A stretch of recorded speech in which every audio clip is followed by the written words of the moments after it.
नमस्कार, आप देख रहे हैं इम्पैक्ट लाइव। मैं हूं आपके साथ करुणा तिवारी। देखिए, महागठबंधन में सीएम का चेहरा अभी तक साफ नहीं हुआ, लेकिन विपक्ष कल जब दौरे पर प्रधानमंत्री थे तब उन पर तंज कसी है और कहा है कि पहलगाम में लोगों को मारा जा रहा है और प्रधानमंत्री बिहार में आकर सियासत रच रहे हैं।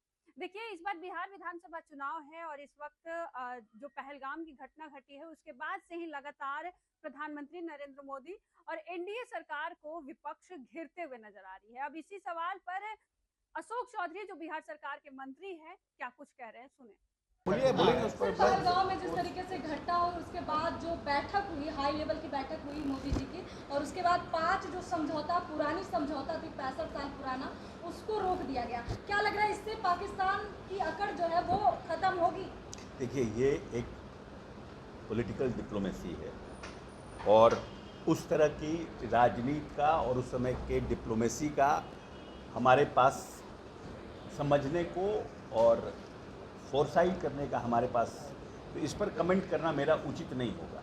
बट हम ये फर्म हैं और हम लोगों को ये विश्वास है कि प्रधानमंत्री जी जिस तरह से तत्काल मोदी जी को घाटी भेजे, वहाँ से फर्स्ट हैंड रिपोर्ट लेके हाई लेवल मीटिंग करने के बाद सभी सीआरपीएफ और जो हमारे केंद्रीय फोर्स है, उसके बाद जब प्रधानमंत्री अमित शाह जी आए दिल्ली, उसके बाद प्रधानमंत्री जी अरब से तुरंत तत्काल लौटे और हाई लेवल जो मीटिंग हुई है, हम समझते हैं कि प्रधानमंत्री जी सक्षम हैं और प्रधानमंत्री जी जरूर आने वाले समय में, क्योंकि इंटरनेशनल नेशनल पॉलिटिक्स को देखते हुए वैसे आतंकवादी जिन्होंने इस तरह की घटनाओं में अपनी संलिप्तता व्यक्त की है, ये देश पर आघात है, ये देश पर चोट है, ये किसी पॉलिटिकल पार्टी या किसी एक व्यक्ति या जाति पर नहीं है। निर्दोष लोगों को मारना, निर्दोष लोगों को डराना, कश्मीर में टूरिस्ट का इनफ्लो को रोकना,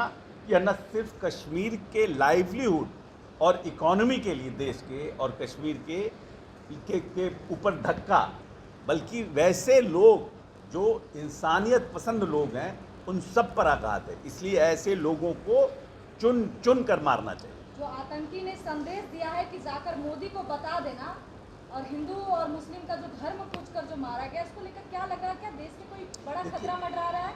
नहीं, हिंदू और मुस्लिम को पूछ करके माना, उसमें तो मुस्लिम को भी मार दिया है। जो बेचारा मुस्लिम घुड़सवार था, जब उन्होंने टूरिस्ट को प्रोटेक्ट करने की कोशिश किया तो उसको भी मार दिया। तो ये लोग इंसानियत के विरोधी हैं। ये लोग मुस्लिम और कलमा और ये सब इसलिए पूछते हैं कि लोकल कश्मीर के लोगों का हमें सपोर्ट मिले, जो कश्मीर आज उनके सपोर्ट में खड़ा नहीं है। आतंकवाद के खिलाफ कश्मीर के लोकल लोग अब उतने लोग खड़े नहीं हैं, क्योंकि कश्मीर को लग रहा है कि जब से आर्टिकल 370 हटा है, 1.25 करोड़ टूरिस्ट गए हैं और अभी इस साल सिर्फ 25 लाख टूरिस्ट जा चुके हैं। तो समझिए कि पूरी गर्मी खत्म होते होते वो 1.25 लाख 1.5 करोड़ से ऊपर टूरिस्ट जाते, तो उनसे आमदनी किसको होता, लाइवलीहुड किसका बेटर होता। तो ये लोग ये इस तरह की बात कर रहे हैं क्योंकि वहाँ लोकल लोगों का हमको सपोर्ट मिले, क्योंकि लोकल अब सपोर्ट घटता जा रहा है, क्योंकि हम बेटर, कश्मीर बेटर हो रहा है सब तरह से। इसलिए धारा 370 हटने के बाद कहा जाता है, मोदी जी कई बार बोले हैं कि वहाँ से जो है आतंकी खत्म हो गया है, मिट्टीहीन हो गया है।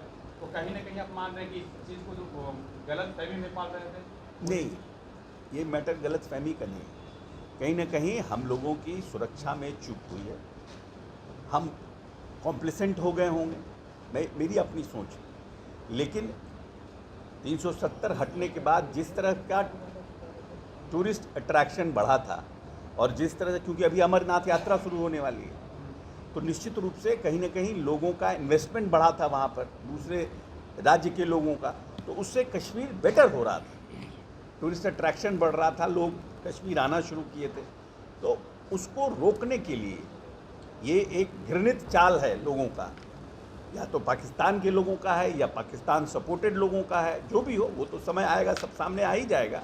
लेकिन कहीं ना कहीं जो कश्मीर के और हिंदुस्तान के इंटरेस्ट के खिलाफ लोग हैं, उन्होंने ये हरकत किया। कहीं ना कहीं इतना बड़ा लोग आ गया तो कुछ ना कुछ कहीं ना कहीं तो चूक हुई है, वो तो हम समझते हैं हाई लेवल मीटिंग में लोग डिसाइड कर ही रहे होंगे। सर, मई में 2 बार प्रधानमंत्री और बिहार दौरे पर आने वाले हैं, क्या कुछ बिहार वासियों के लिए सौदा? इंतजार करिए। देखिए, अशोक चौधरी ने साफ तौर पे कह दिया है कि महागठबंधन को चिंता करने की जरूरत नहीं है। हमारे देश को अगर कोई संभाल रहा है तो एनडीए के ही प्रधानमंत्री हैं, और बिहार को भी हमारे ही एनडीए से आएंगे नीतीश कुमार, और अभी भी है और आने वाले वक्त में भी नीतीश कुमार ही संभालने वाले हैं। इस खबर पर आपका क्या कहना है, अभी हमारे साथ साझा करें। देखते रहे इम्पैक्ट लाइव। धन्यवाद।